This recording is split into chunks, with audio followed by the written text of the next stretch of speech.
నాకు ఇంట్లో పని చాతస్తుంది. ఒక పనామని చూడు. నేను ఎవరు వస్తారే పనికి? అట్లా నా రాకపోని నేను జస్ట్ డాడీకి ఫోన్ చేసుకొని పిలిపించుకుంటా.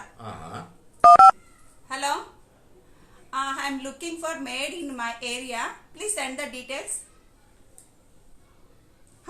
ఫొటోస్ వచ్చినాయి అప్పుడే. చూపి. ఇగో ఏ బాలే.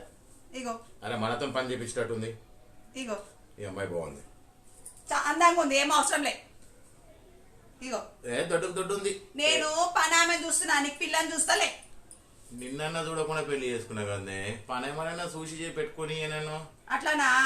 మా చెల్లెకి సంబంధం చూడమంటే ఇప్పటిదాకా జూనికి చాలేదు కానీ పనామని చూస్తున్నా. మీ చెల్లెకి సంబంధం చూడలేను కాదు, మీ చెల్లెకి సంబంధాలు చూస్తున్నా. కాకపోతే అరుగుల మీద కూర్చునేటోడు, రోడ్ల మీద తిరిగేటోడు, కొట్లాడలకు పోయేటోడు, పనిపాటి చేయకుండా అమ్మయ్య మీద ఆధారపడేటోడు, ఇట్లాంటి వాళ్ళే కనిపిస్తున్నారే.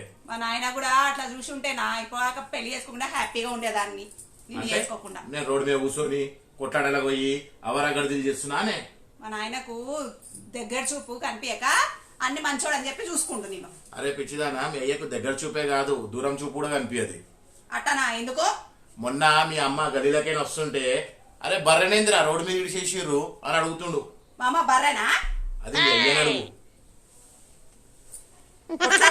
ప్రతిదానికి నేను కాదు చేసేది, నువ్వు మాట తీరు పద్ధతి ఉండదు.